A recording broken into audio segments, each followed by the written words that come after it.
Bienvenidos a Rockstars del Dinero, en donde estamos descubriendo que hacer dinero no es magia negra, hacer dinero es una ciencia. Hay una fórmula para crear y hacer crecer el dinero y en este programa la ponemos en práctica para convertirnos juntos en Rockstars del Dinero. Bienvenidos a un nuevo episodio de Rockstars del Dinero. El día de hoy tenemos un gran invitado, alguien que conozco de tiempo atrás y que llevábamos organizando esta llamada. Yo creo que poco más de un año, se nos había complicado por varias razones, pero bueno, hoy está por aquí y va a ser una gran conversación. Bienvenido, David. Hola, Javier, ¿cómo estás? ¿Todo muy bien? ¿Y tú? Bien, aquí chambeando. Sí, ya saboreándome esta conversación, que de hecho te escuché en el podcast de Anthony Pompliano, el de Pomp, muy buen podcast también para que lo escuche la gente, y estabas hablando de on-chain análisis de Bitcoin, que es un tema que seguramente va a salir en nuestra conversación y que será muy interesante para todos, para que entiendan estas nuevas formas de análisis que existen para los criptoactivos. Pero bueno, quería que empezáramos por platicar un poco de tu background, David. La verdad es que eres una de las personas que yo creo que más conoce la industria cripto y también orgullosamente mexicano. Entonces me gustaría que platicaras un poquito, hasta tan atrás como te puedas ir, de dónde vienes, cómo nace tu pasión por el tema de las finanzas, por la tecnología, y bueno, hasta ahora que estás en ARK, que es una gran empresa de inversiones. Pues sí, como dices, mexicano. Yo, de hecho, originalmente estudié letras, nada que ver. Entonces, eh, como por ahí entre 2016 y 17 ya yo solito me puse como autodidacta a aprender de finanzas y sobre todo de Bitcoin. O sea, el gran rabbit hole fue Bitcoin y cripto en general, y de ahí, tener el aspecto financiero complementando todo eso, ¿no? Ya full time, se puede decir que 2017, estoy tanto en cripto como en finanzas, este, dedicado totalmente a eso, y más o menos a partir de ese periodo, entre 2017 y 2018, y yo empecé a ver un nuevo tipo de análisis de mercado, ¿no? En análisis tienes fundamental, tienes técnico, son los grandes types que hay en finanzas tradicionales, pero lo que yo hice fue ver un poco un como extra edge o extra source of information que había en la parte del data science, de los datos que te daba el blockchain específicamente.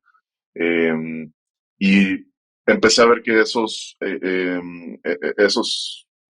series de datos que venían del blockchain podrían ser utilizados para discrecionalmente tomar decisiones o analizar el mercado de cripto específicamente. Entonces, básicamente, como así tienes miles de indicadores, tanto técnicos como fundamentales, en una estación Bloomberg, lo que yo veía era una gran posibilidad de expandir ese dataset, pero con data science del blockchain, en una como tercera fuente de información, ¿no? Aparte del macro y aparte de cualquier análisis técnico que puedas estar usando. Esto fue como en los talones de Chris Burniske, que trabajaba en ARK, de Willy Woo, que es como el padrino de todo este nuevo campo de estudio económico, eh, y otras personas como Nick Carter, etcétera. Entonces, para darle a tu audiencia una especie de contexto, si ustedes ven algunas páginas que son data service providers como Glassnode, Coinmetrics, CryptoQuant, son firmas que se dedican a tener su nodo de blockchain, y tienen el nodo de Ethereum, el nodo de Bitcoin, bla, y de ahí extraen toda la información transparente que está emitiendo la red 24/7, ¿no? Entonces, de ahí tienes tus ingenieros y arqueólogos, que es como el primer sector de este campo, que extraen la información, y ya de ahí sobre eso vienen los analistas, del cual soy uno de esos. Entonces, esto estaba naciente en 2017 y 2018, entonces yo fui uno de los que contribuyó al campo. Eh, si ahorita te metes a Glassnode o a Conmetrics, dependiendo de la plataforma o la fuente de datos, ya tengo docenas de métricas originales en esas plataformas, incluyendo MVRV ratio, el múltiplo de Puel, entre otras.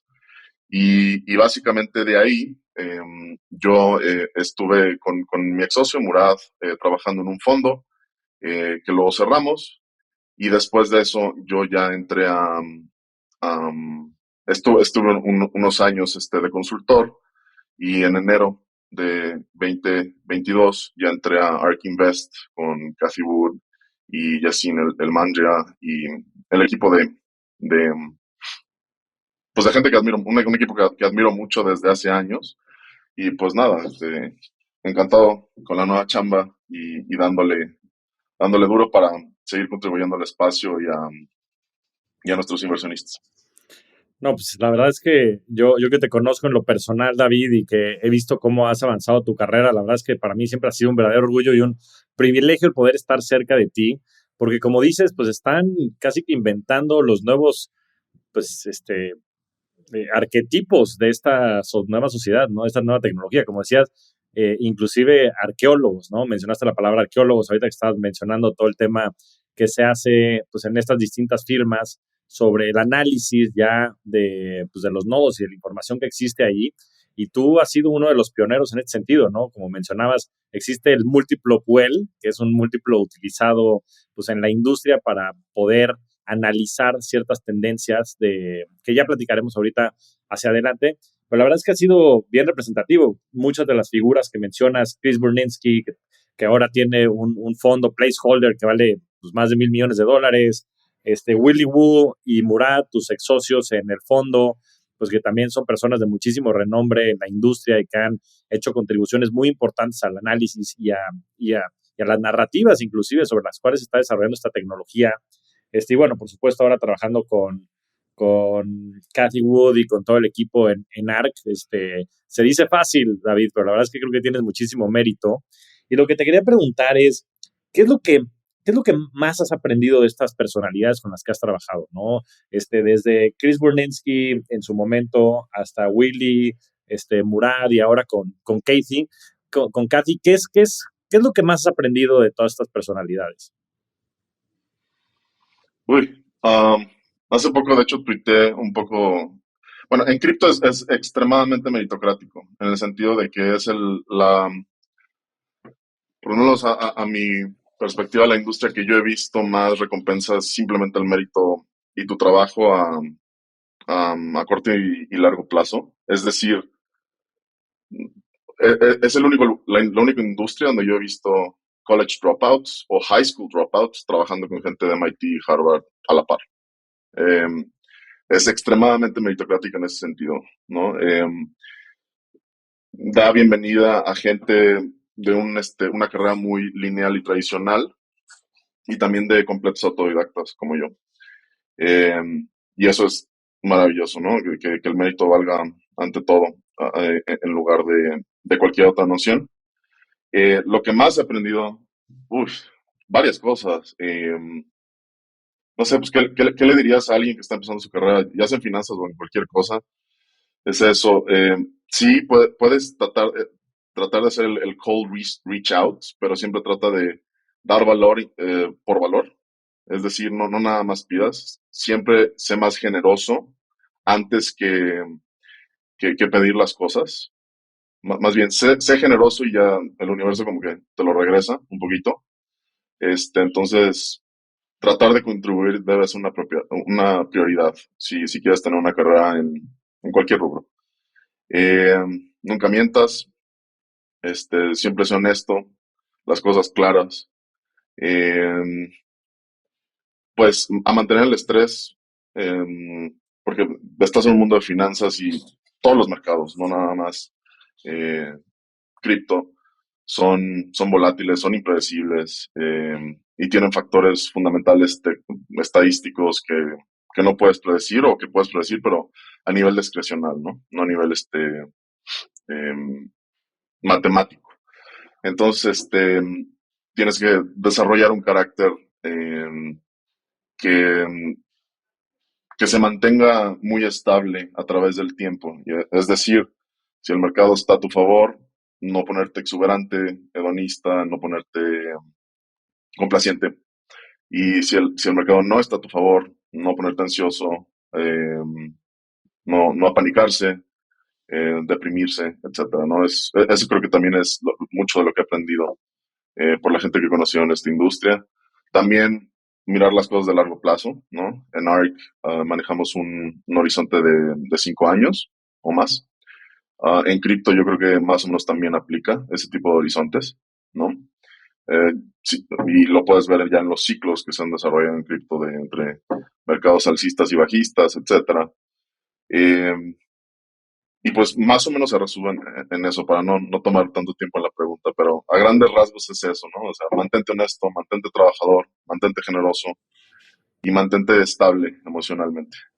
Sí, esto que dices de la meritocracia, ¿no? Por lo general, el camino corporativo, ¿no? Y profesional es este corporate ladder, ¿no? Que siempre se escucha en el que pues tienes que hacer cierta carrera, después pues, irte a la maestría, regresar y tienes un puesto X, Y, Z y vas subiendo. Y lo que sucede en cripto, que es bien curioso, es que personas, como dices, college dropouts o gente que no tiene, puede convivir con gente que estuvo en investment banking 10 años, ¿no? Y que también, pues de Exacto. todos lados, o sea, yo, el éxodo de los big tech, de los big banks, de los big consultings, de los MBAs hacia cripto, es un tema real. Hay muchísima gente que se está uniendo, pues, a este nuevo paradigma, porque justo, pues yo creo que ven estas características, ¿no? De meritocracia, de posibilidades, de generación de valor, en fin, ¿no? De un nuevo, pues sí, de un nuevo ecosistema que se está formando y que creo que puede generar mucho valor. Otro tema que me llamó mucho la atención, David, que me encantaría que compartieras con la audiencia tu perspectiva es, pues entiende mucho que sobre todo este tema tan técnico de cripto, pues debieras como casi que ser obligatorio ser un developer, ¿no? O haber estudiado computer science. Y tú estudiaste letras, ¿no? Y tienes un background mucho más fuerte en humanidades. Y ahorita has desarrollado inclusive múltiplos, ¿no? Temas técnicamente complejos con toda esta base humanista que tienes de background. ¿Cómo lo has hecho para complementar estos skills o más bien para potencializar? Porque también hay mucho de humanidades detrás de Bitcoin y detrás de todos estos sistemas, ¿no? Al final del día son social constructs o construcciones sociales que tienes que entender, sistemas de incentivos, teoría de juegos y una serie de cosas que van mucho más hasta, como decías, en la antropología, hacia las letras, hasta la misma filosofía, que hacia temas técnicos. Pero ¿cómo lo has vivido tú? Sí, creo que sí. Bueno, varios sectores. El aspecto filosófico, ¿no? Cuando estudias letras, lees mucha filosofía. Y también, para darte otro ejemplo, Nick Carter también estudió filosofía, ¿no?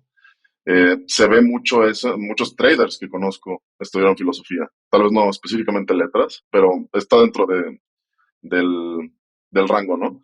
Creo que lo que pasa ahí es eso, que te vuelves consumidor de información compleja cuando lees filosofía y la puedes procesar a la vez del mundo real. Y en esto, pues en términos de cripto, incluye criptografía, teoría de juegos, incentivos económicos, tanto macroeconómicos como los incentivos de teoría de juegos de la economía interna de Bitcoin. Eh, Probabilidad, código, si tu ramo de experiencia llega a tanto, etcétera, etcétera, ¿no? Sí es un campo muy, muy convergido en términos de los diferentes clases o campos de estudio humano que compone. Que, en mi opinión personal, es lo más interesante que tiene cripto y Bitcoin, hasta como artefacto histórico, ¿no? Que sintetice tantos campos del conocimiento en una sola tecnología. Um, y sobre eso, creo que también en mi caso en particular, ya que tenía una especie de trasfondo en donde podía consumir información compleja de una manera tal vez un poco más rápida o un poco más eficiente. Eh, lo que me ayudó mucho es el componente estético. Creo que eso es un componente que queda muy minimizado en finanzas y en otros campos que no tienen nada que ver con el arte o las humanidades, en donde la búsqueda de simples conceptos como simetría, cohesión, convergencia, integración y factores así que al final son muy matemáticos, eh, me han ayudado a venir de un como background creativo humanístico.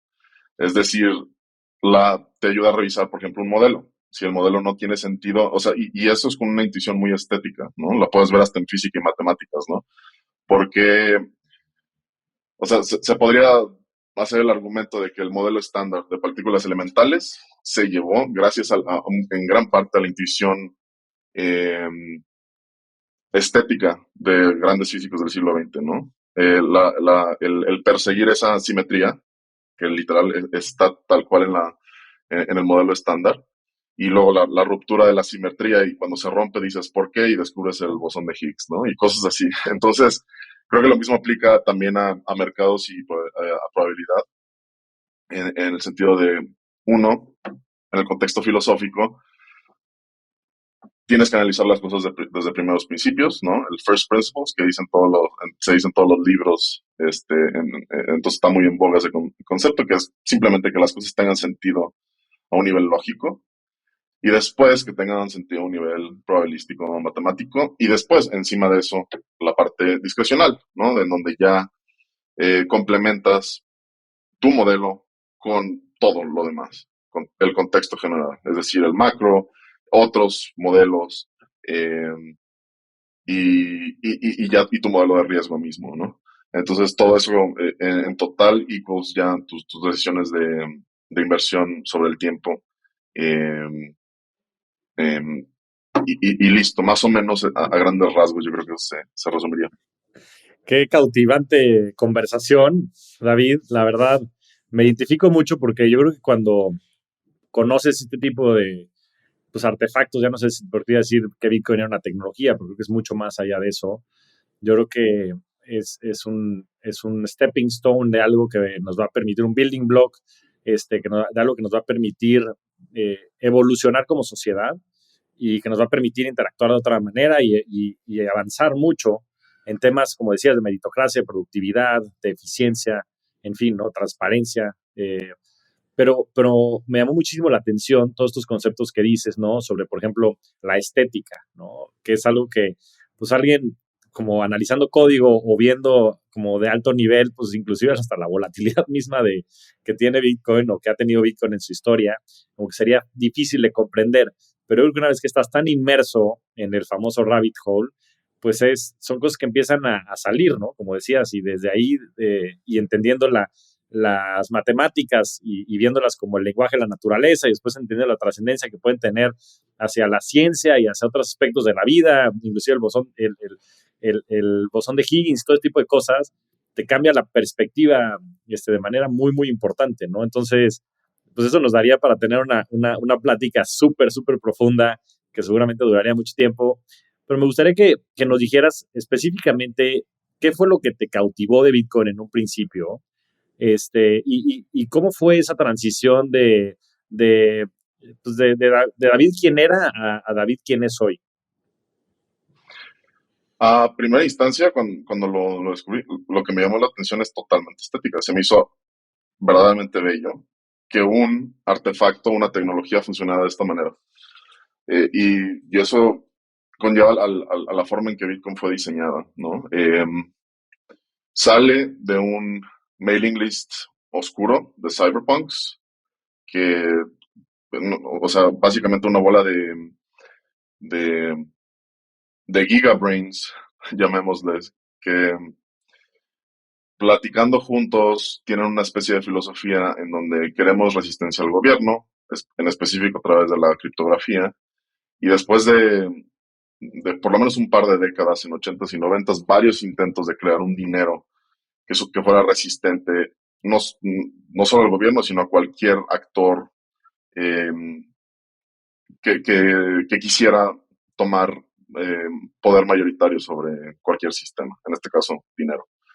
Entonces, después de varios intentos fallidos, de David Chom, de Adam Back, etcétera, etcétera, de Nick Szabo, entre otros, eh, Satoshi Nakamoto en 2008, el año justo de la crisis financiera, en octubre publica el white paper, ¿no? Son 8, 9 páginas, creo que son 8 más una con referencias y citas.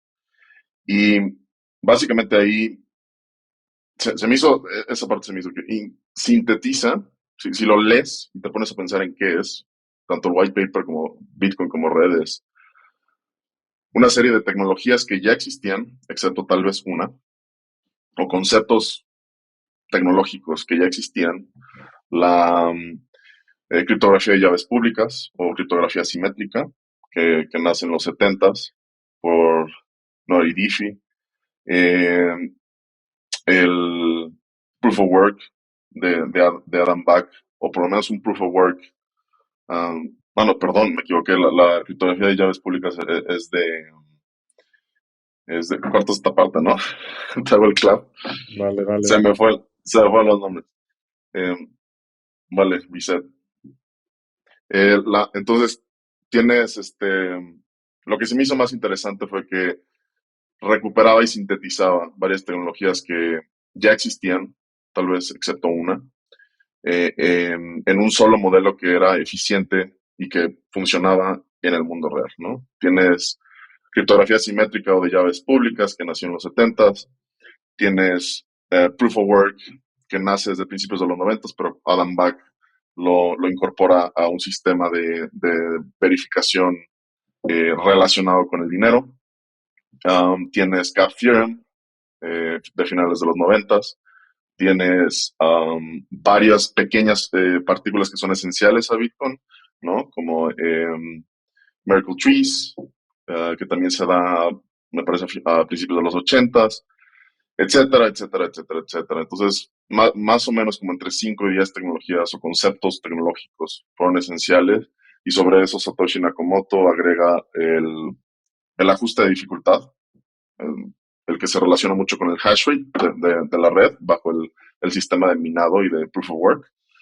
Um, y hace una síntesis en donde por fin podemos tener una red en donde hay la teoría de juegos y los incentivos económicos se alinean para poder eh, hacer que no se destruya sobre sí misma, ¿no? Contemplar el potencial ataque, ya sea desde mineros, desde exuberancia irracional en un mercado, desde criptógrafos tratando de romper el código, etcétera, etcétera, se mantengan los incentivos para que cualquier potencial adversario de la red no solo no la ataque, sino se vuelva contribuidor de la red y la haga más fuerte.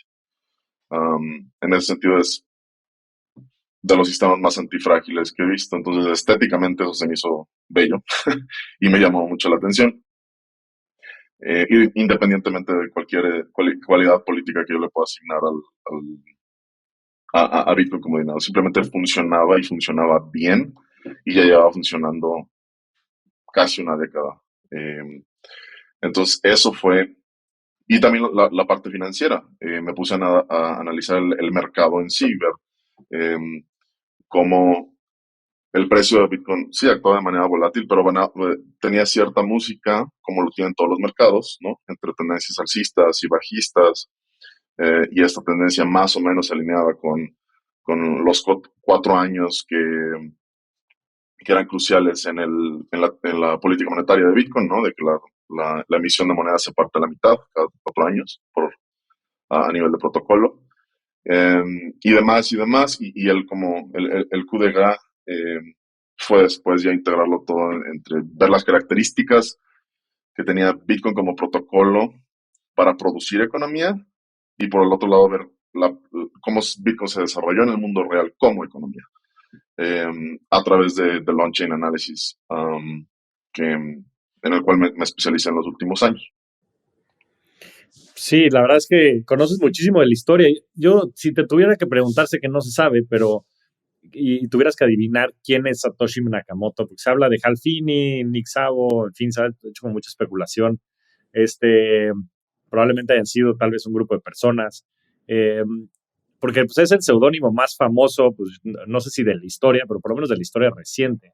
Si tú tuvieras que adivinar, conociendo el conocimiento que tienes sobre la historia de la criptografía y de la composición en general de Bitcoin, ¿quién dirías que es Satoshi Nakamoto?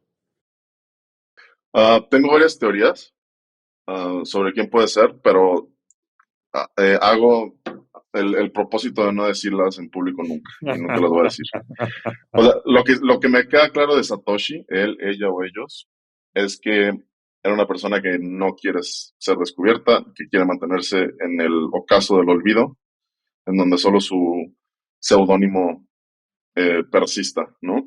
Entonces, y no era un actor o actriz nocivo al sistema, al contrario, contribuyó a, a aplicaciones reales del mundo, por lo cual no veo ninguna razón por la cual exponerlo o exponerla y no quiero participar en esa especulación. Entonces yo lo dejo en, si sé, ni aunque supiera, que no sé, te lo diría. Bueno, tú tal vez sí sabes, pero bueno, dejémoslo por la paz. Vamos a futurear, David.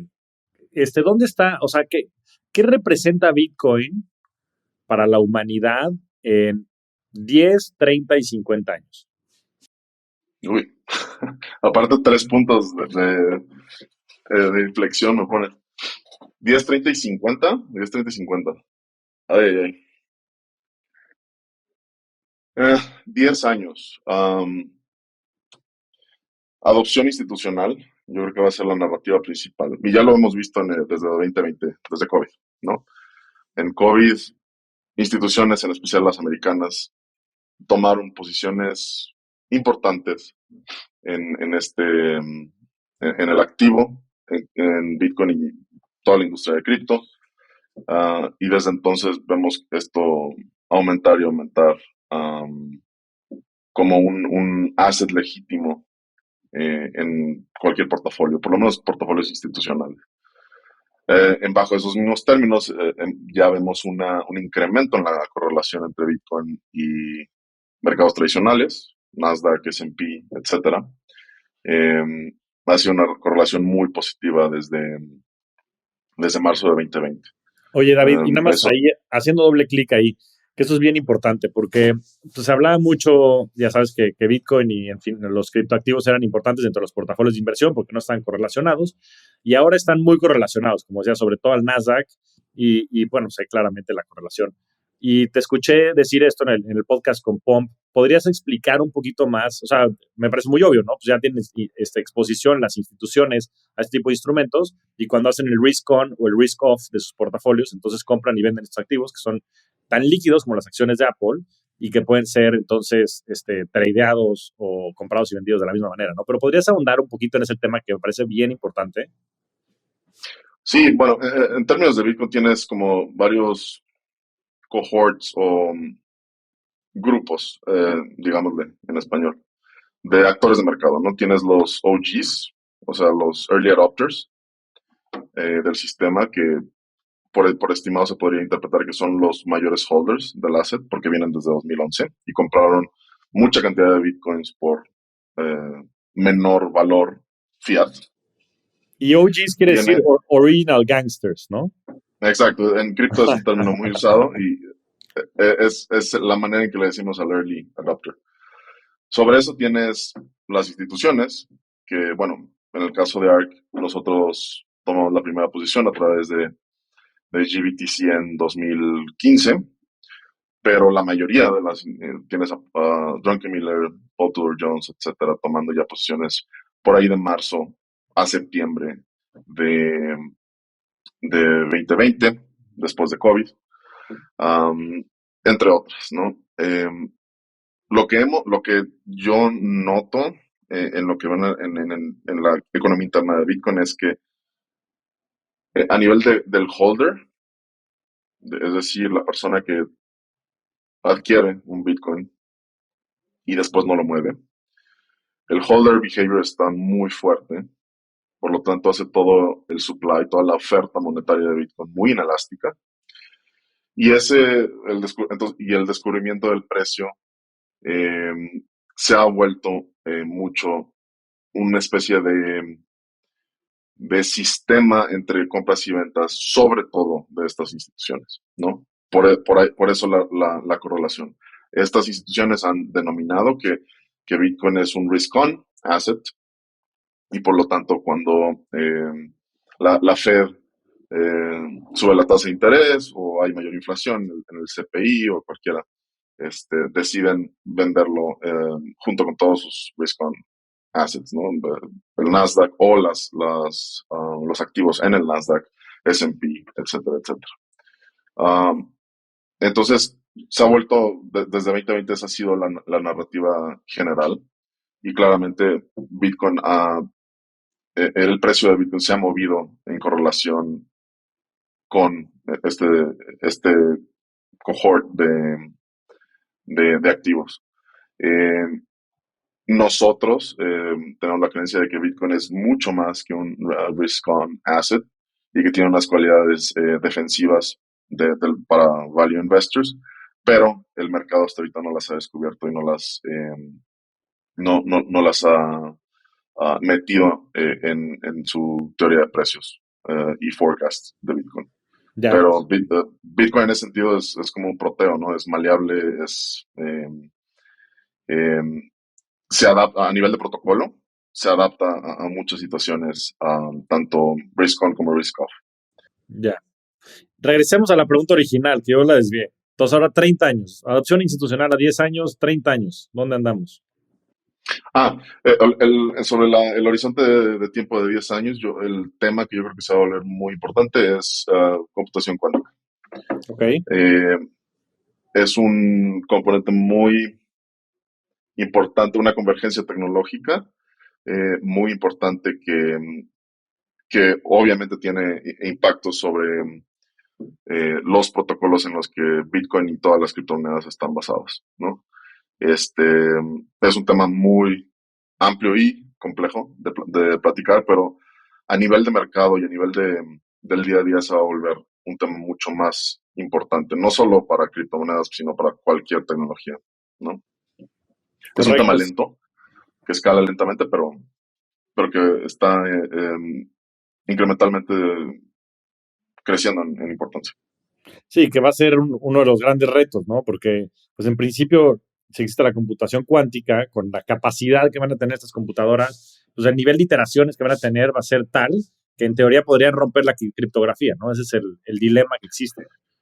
No toda, bueno, en el caso de Bitcoin, obviamente cada criptomoneda tiene sus detalles, pero en el caso de Bitcoin, su seguridad criptográfica se reduce a dos mecanismos. Uno es el proof of work, es decir, los mineros iterando eh, trillones de veces sobre un problema aparentemente banal, pero que asegura la red. Eh, y el primero que descubre de manera probabilística resuelve el problema, pueda validar transacciones y nuevos bloques y se gana como recompensa el Bitcoin, ¿no? El Bitcoin que entra a la oferta monetaria.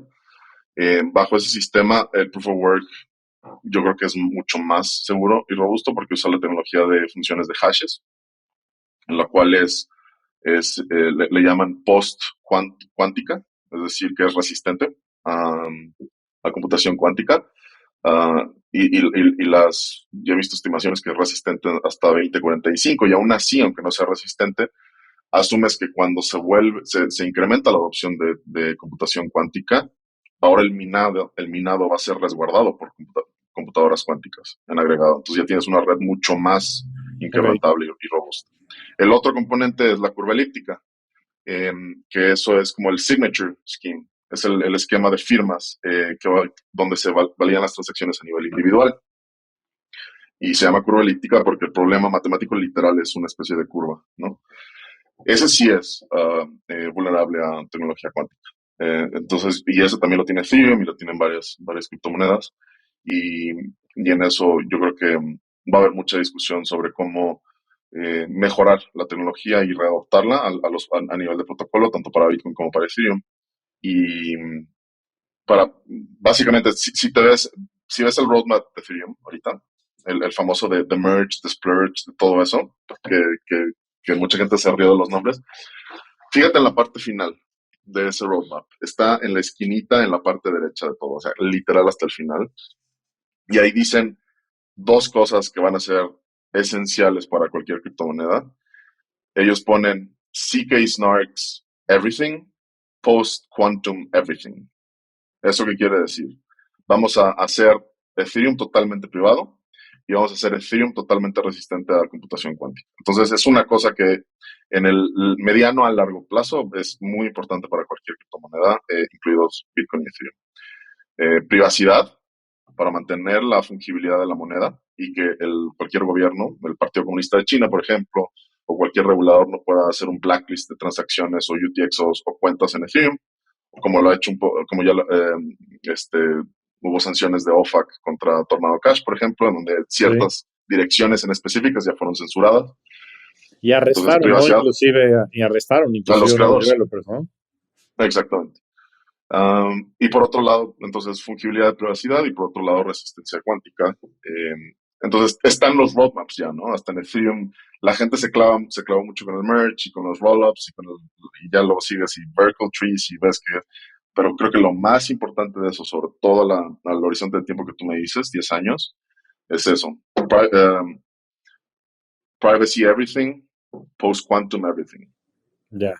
¿Qué es lo bueno de tener redes que hoy valen, pues bueno, no sé si Ethereum está cerca de estar como en 400 billion de market cap, y perdón, Bitcoin y Ethereum va a estar como en 150 billion. Cuando tienes tanto, esa es un poco la teoría de juegos, ¿no? Y todos tus incentivos. Cuando tienes pues tanto valor resguardado, pues ahí tienes los incentivos para que la gente desarrolle sobre eso y ayude a mejorar y pues sí, a resolver estos grandes problemas y retos que traerá la misma tecnología. Ahora, en 30 años, David, ¿dónde estaremos en 30 años? Uy.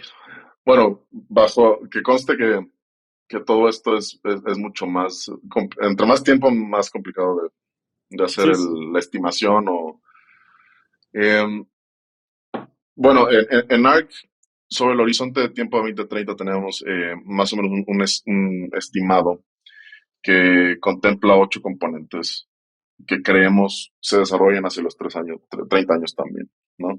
Básicamente el estimado es que Bitcoin va a capturar market share de cosas como remittances, em, de mercados de monedas, tal cual, M2, hablando de M2.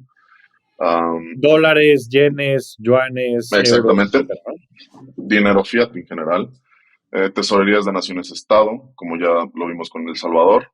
Obviamente esperamos que esto venga más de mercados emergentes que de mercados desarrollados. Um, Inversión institucional, como ya lo hemos visto desde COVID de una manera más decidida. Tesorerías corporativas, que también en 2020 ya lo vimos con Tesla, Block y MicroStrategy, con diferentes resultados, pero es parte del flujo de todo mercado. Y también market share de oro, entre otras cositas por ahí.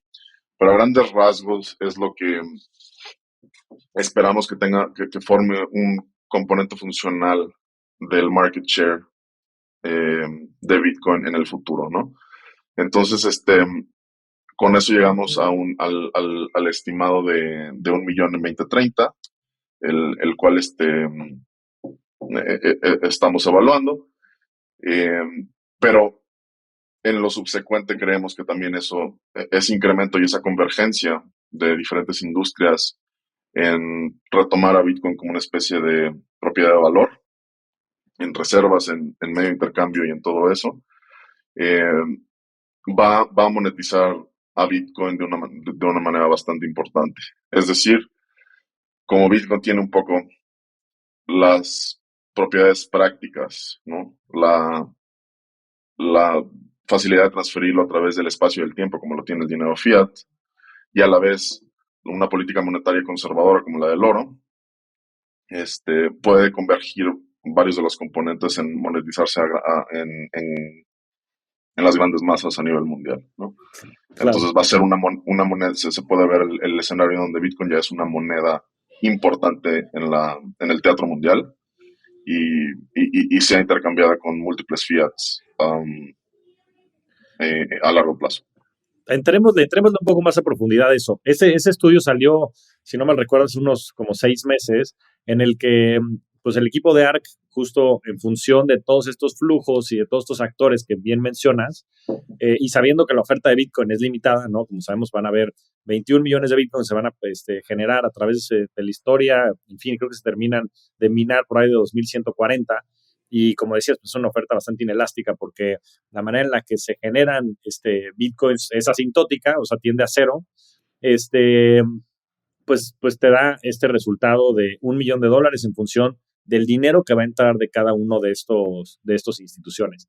para 2030. Entonces, pues básicamente lo que sucede es que hoy tenemos un sistema que depende como resguardo de valor del dólar americano, ¿no? Y hoy están pasando algunas situaciones a nivel global, todo el tema geopolítico, sobre todo con el conflicto bélico entre Rusia y Ucrania, las sanciones que están habiendo pues, de parte de los distintos organismos internacionales, el que hayan pues eliminado las reservas internacionales en dólares que tenían el gobierno ruso y una serie de cuestiones que, pues, si te pones a pensar, como decías hace rato, en primeros principios, pues no hace tanto sentido el que la reserva internacional dependa de un país, ¿no? De una jurisdicción. Pues existe un conflicto de interés como muy claro y muy evidente, ¿no? O sea, ¿por qué tendríamos que tener como resguardo de valor y demás a nivel global una divisa de un país, ¿no? Eso como que pareciera que le da demasiado poder a esa jurisdicción, a ese país, ¿no?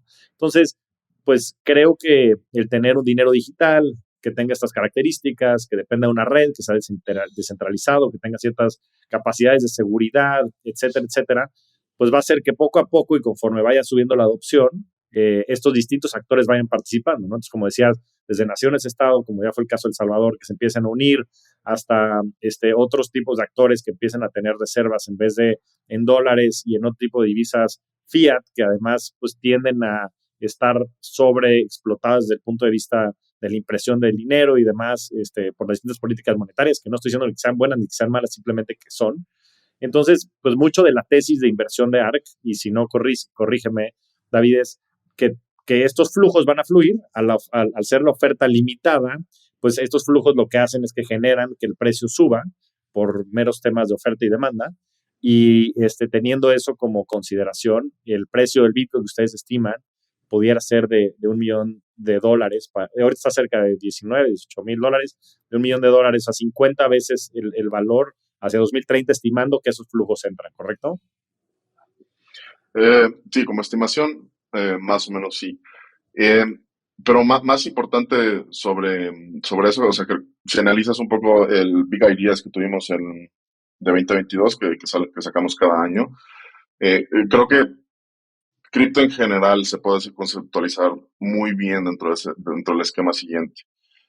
Sobre todo Bitcoin como una especie de revolución monetaria, que lo es, porque es un dinero sin precedentes a nivel mundial e histórico, por las razones que ya dijimos, ¿no? Una política monetaria muy particular, una teoría de juegos, incentivos que la hacen muy resistente a la censura y que a la vez la hacen muy fácil de transmitir digitalmente, ¿no? A través del espacio y de conservar a través del tiempo. Sobre eso también tenemos una revolución financiera que ya se está viendo ahorita de una manera muy primitiva en Ethereum y sus contratos inteligentes, eh, y otras plataformas que le llaman de smart contracts, que es otra innovación importante, en donde ya se pueden hacer sistemas financieros complejos dentro de estos protocolos, ¿no? Eso se ve más en esta serie de blockchains. Y sobre encima de esa base viene la parte de Web3, y un poco la parte de Internet del consumidor, ¿no? Lo que antes veíamos como que fueron sus Facebooks, la primera década, la segunda década del siglo XXI, ahorita ya se está internalizando en un sistema de blockchain en donde diferentes transacciones que siguen siendo financieras, pero que aparentemente no son de ese tipo, como una transacción de arte, ¿no? O contratar a un artista, ya se están realizando a nivel de blockchain. Ethereum y su mercado de NFTs ya es un gran ejemplo de eso y que también se está desarrollando en otras plataformas de smart contracts. Entonces, creemos que la proporción de valor respectivo al uso potencial, en donde cómo estas industrias se pueden transformar en las próximas décadas, es enorme y tiene una propiedad muy asimétrica en términos de invertir en el futuro, ¿no? Sí, o sea, simétrica NAS para que la gente lo pueda entender es si ahorita pues tú inviertes 100 en Bitcoin, pues esos 100 se pueden ir a cero, sin lugar a dudas, pero esos 100 se pueden volver 500, ¿no? Y es un poco el tema, ¿no? Si estos $19,000 por Bitcoin se van a 1 millón, hiciste 50 veces tu dinero y si se fueran a cero, pues perdiste uno, ¿no? Pero no perdiste este, 50 veces tu dinero. Entonces, esa simetría de la que habla David, ¿no? Que puedes tú ganar 50 veces contra el riesgo de perder uno. Y creo que eso es lo que también lo hace muy interesante desde el punto de vista como de un activo, ¿no? Y de un activo que puede generar valor en el tiempo.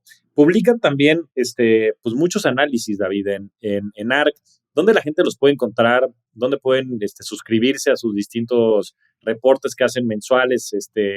En fin, me parece de muchísimo valor lo que ustedes están generando, todo el análisis que generan ahí en ARC. Sí, todo lo pueden ver en las diferentes secciones de nuestro sitio web, en arc-cortoinvest.com.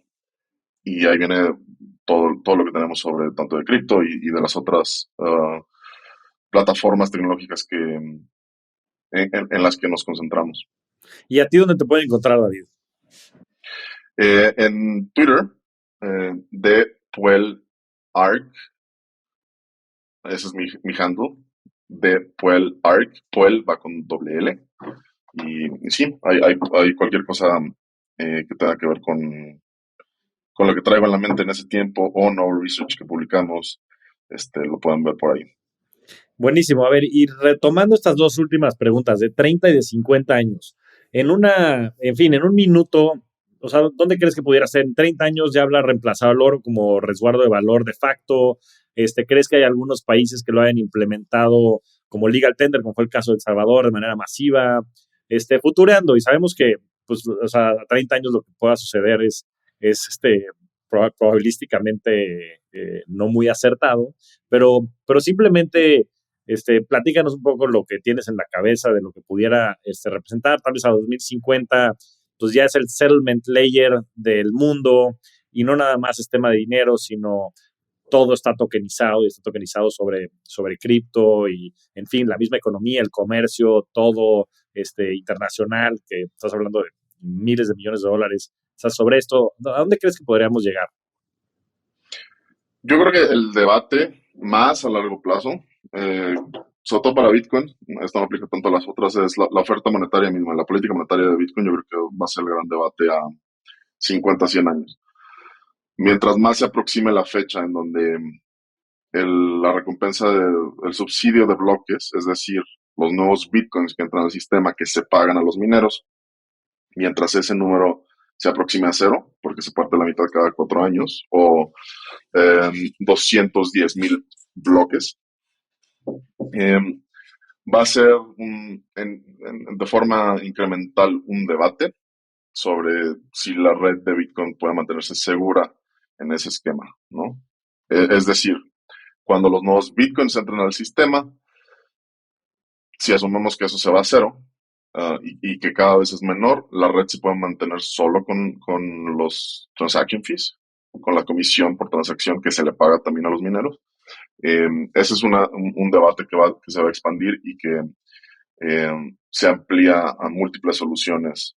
Ahorita el debate está a manera muy primitiva, en especial porque falta mucho tiempo para que sea pertinente, pero siempre se va a discutir.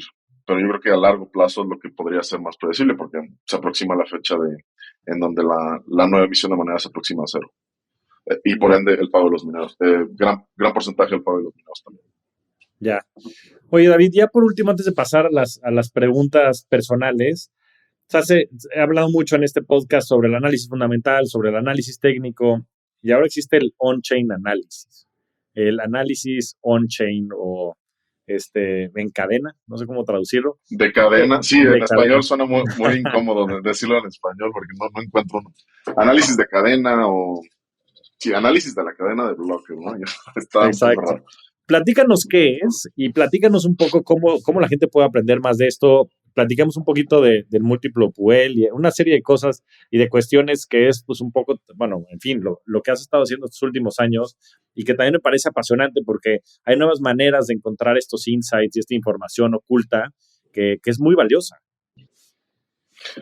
Sí, pues mira, te doy a grandes rasgos que es, y también tenemos un white paper publicado sobre el tema de on-chain analysis. De hecho, si te vas a la página invest.com, o si lo googleas, ARK Invest On-Chain Analysis, On-Chain, una cosa así, yo creo que te sale como primera, primera búsqueda.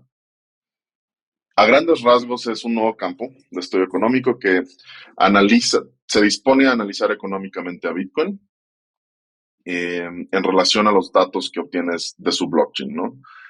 Afortunadamente, si tú tienes la habilidad de poner un nodo de Bitcoin o de Ethereum o de lo que sea, ¿no? Y ese nodo, en el caso de Bitcoin específico, es muy barato. Eh, es muy fácil obtener, como tienes todo la historia de transacciones, sabes exactamente qué moneda estuvo por qué dirección y se transfirió a qué otra dirección en qué momento. Puedes hacer en agregado una series de tiempo, series de datos, en donde ves los patrones económicos que se han desarrollado en Bitcoin a través de los últimos 13 años, más o menos. Por darte un ejemplo, como el sistema contable de UTXO, un Spend Transaction Output de Bitcoin, te permite ver, tiene una especie de timestamp en cada moneda. Cada que se mueve una moneda, se le asigna un tiempo en donde se movió y de ahí empieza a contar un nuevo tiempo, ¿no? Entonces, al tener ese tipo de factores, puedes denominar cuánto Bitcoin se movió, en qué momento, y conversamente se puede definir cuánto tiempo en promedio, por ejemplo, una moneda que se acaba de transaccionar se mantuvo dormida o inmóvil, denotando, por ende, el comportamiento de los holders. Entonces puedes traquear como el smart money de Bitcoin internamente, en donde si tú ves que monedas que no se movían hace 11 años, 10 años, 7 años, 5 años, de repente se mueven, es más significativo en el sentido de que estás viendo lo que los early adopters y el smart money de Bitcoin eh, están haciendo en cada momento, ¿no? Entonces, puedes hacer un estimado, aproximaciones y agregados de eso. También puedes ver cost basis, es decir, como líneas de compra del mercado en general.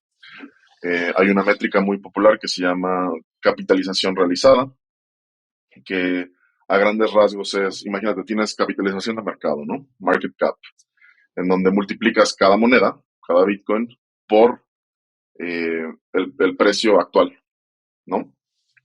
Pero ¿qué tal si en lugar de multiplicar cada Bitcoin por el precio actual, lo multiplicas por el precio la última vez que ese Bitcoin se movió? Si lo piensas de primeros principios, te está diciendo más o menos el agregado en total en donde cada Bitcoin se compró por última vez. Y te da una especie de cost basis, de promedio de compra de todo el mercado en agregado. Esto se le llama capitalización realizada. Y con eso, como ya tienes la base en donde el mercado en agregado compró, lo puedes comparar con el mercado actual, con el precio actual, y te da una especie de, bueno, lo que yo inventé que se llama el MVRV ratio, que es eso, definir el valor entre el mercado actual y el último punto en donde todo el mercado compró, ¿no? Y, o sea, si te das análisis técnico, es lo que siempre quieres hacer, ¿no? Cuando pones tu media móvil de 200 días o de 200 semanas, que es la que usan mucho en Wall Street, pues precisamente lo que estás tratando de hacer es agarrar una media para medio, a grandes rasgos, tener un estimado de dónde compró todo el mundo, ¿no? Claro. Entonces, en reversión de la media, te puedes ir en oversold y cuando el precio regresa a esa media, puedes definir que el mercado está otra vez en equilibrio. Bueno, con on-chain análisis lo puedes hacer a nivel criptográfico, en donde literal, moneda por moneda, puedes ver cuál fue su punto de compra, sumarlo todo y te da una especie de línea de compra de todo el mercado. Y así hay docenas de ejemplos. On-chain análisis se puede definir, lo puedes extender a qué tantas monedas fueron transferidas a casas de cambio, a exchanges, ¿no? A Coinbase, a Bitstamp, a todas las que hay. Puedes definir cuánto, por ejemplo, hacer estudios estadísticos Se descubrió hace, me parece en 2019 o 20, Glassnode publicó un estudio en donde definían probabilidades de gasto de cada moneda, de las monedas en agregado. Entonces descubrieron que las monedas de Bitcoin tenían un efecto Lindy en su inmovilidad. Es decir, que una moneda que permanecía inmóvil o durmiente por 150 días o más, 155 días o más, este número varía, pero por ahí entre el rango de 5 a 6 meses, la probabilidad de que esa moneda se gaste en el futuro reduce a menos de 4 o 3%, que es como el punto de fuga estadístico. Entonces, ahí puedes determinar y hacer una especie de dividir el mercado entre actores que piensan en largo plazo y actores que piensan en corto plazo, ¿no? Y ver qué hacen unos con los otros. Y como el supply, la oferta o las monedas de Bitcoin se van a un tipo de actor o a otro tipo de actor. Y así hay docenas de ejemplos, ¿no? Entonces es un campo muy fértil que lleva pocos años, pero que se está consolidando de una manera en donde ya en el futuro puedes verlo eh, como parte del currículo de cualquier escuela de finanzas o economía, en especial si Bitcoin se vuelve un asset importante en el, en el teatro mundial. Y encima de eso también que puedes ver ya como una serie de datos que es indispensable en el asset management world, ¿no? En donde ya firmas como nosotros, pero no solo como nosotros, también he visto ejemplos de Fidelity, por ejemplo, ya integran mucho de estos datos en sus propios modelos. Y Ya. la ventaja de todo esto es que por primera vez estás acabando con el concepto del black box entre los hedge funds o las instituciones y el retail o la persona común, que nada más quiere hacer sus inversiones con su propio capital. Porque, sobre todo en el caso de Bitcoin, cualquiera puede poner su propio nodo de una manera muy barata y empezar a minar este tipo de datos y analizarlos a su placer, ¿no? Entonces, la simetría de información que hay entre un fondo multimillonario o billonario con, con, el, con la información que puede obtener un retail investor que apenas está empezando y apenas tiene unos $10,000 en la cuenta, se colapsa de manera muy, muy contundente. Entonces creemos que esa transparencia va a ser es una de las grandes proposiciones de valor de Bitcoin, que no solo la puedes analizar a nivel de protocolo criptográfico y de seguridad, sino también encima de eso puedes analizarlo económicamente de una manera muy simétrica para todos, ¿no? Muy pareja. No, pues fascinante. ¿Quiénes más están publicando esto? Bueno, decías también Fidelity, ustedes en ARC, Glassnode también publica algo de on-chain análisis. ¿Dónde la gente puede encontrar un poco más de información al respecto? Sí, yo, em, de nuevo refiero al paper que hicimos, que sobre todo fue pensado como introducción a cualquiera, al retail investor, pero también al analista de una institución que no tiene mucha idea de esto. En el white paper de on-chain analysis que hicimos en arc-invest.com lo pueden encontrar.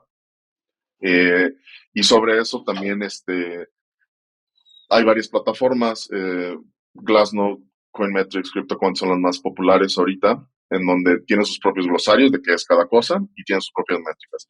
Ahí tienen paywall, y si no, también lo pueden hacer ustedes mismos, poner su nodo, que en el caso de Bitcoin es bastante barato, y empezar a extraer toda esta información y agregarla. Pero les recomiendo, si no tienen mucha idea y es un primer approach, váyanse por los glosarios de una página de estas, o con nuestro paper, porque literal fue pensado de esa manera, ¿no? Introducirte desde lo más básico, desde que es el UTXO, Accounting Ledger, de Bitcoin, a haya cosas más complejas, ¿no? Y ya de que puedas como que pensar de esa manera. Buenísimo, vamos a ponerlo en las notas del show. Ya por aquí tengo el paper para que la gente lo pueda consultar. Ahora, David, vamos a pasar a la parte de preguntas rápidas porque ya se nos anda acabando el tiempo. Venga. La primera es, ¿cuál es tu libro favorito? Uno solo, el que más haya influido en tu manera de pensar. Uy.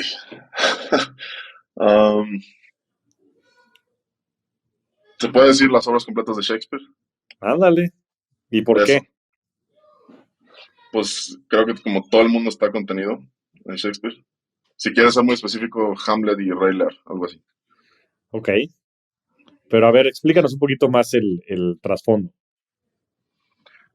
Pues yo creo que Shakespeare fue el padre de la psicología moderna y de la cultura moderna. Se ve en todo, en cine, no solo en teatro y en literatura, sino en todos lados. El cine moderno es gracias a Shakespeare, la cultura moderna es gracias a Shakespeare, Freud es Shakespeare en prosa, eh, influyó a todo mundo desde Goethe, Pushkin, Tolstoy, o sea, es enorme su influencia. Para mí es tan importante como Newton. Entonces, y en sus obras, eh, tiene una representación del mundo en sus personajes que es bastante sintética. Entonces, básicamente puedes tragarte al mundo si lees sus obras, en especial unas 14 ahí que son muy importantes para mí, eh, y realmente saber lo que es el ser humano dentro, leyendo a esos personajes y cómo interactúan entre ellos. No, fascinante, me quedo con Freud de Shakespeare en prosa. Lo voy a tuitear ahorita, quoteándote, para empezar a generar un poquito Sí, de interés del podcast. sí, Harold Bloom decía que el complejo de Edipo debió de haberse llamado el complejo de Hamlet y el Death Wish debió de haberse llamado el complejo de Macbeth. Entonces, yo estoy totalmente de acuerdo. Pues tendré que leerlo, no he leído mucho Shakespeare, shame on me, pero bueno, siempre hay una nueva oportunidad. Ahora, la última pregunta que le hago a todos, y me interesa mucho saber tu respuesta, es ¿cuál ha sido tu mejor inversión? Esto lo digo en el aspecto más amplio de la palabra. Eh, el tiempo que invertí en leer, tanto literatura, sí, pero también otras cosas, ¿no? Filosofía, finanzas, Bitcoin, etcétera. Leer y leer en papel. Yo soy muy Así, soy muy ludita en ese sentido. Creo que la retención es mejor. En pantalla a mí se me complica. ya. Y leer ahora también código, ¿no? De Pues sí, agregado. digo, nada, si puedes aprender eso, también para eso están los libros.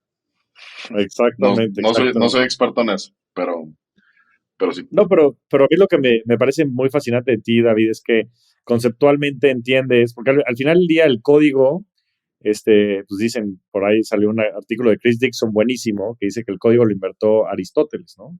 Porque es el principio de lógica, ¿no? Es el if this then that. Y de ahí parte Sí, todo, ¿no? Porque a veces pensamos que son cosas, pues sí, como de otro mundo y difíciles de comprender, pero la realidad es que todo se resume a estos primeros principios.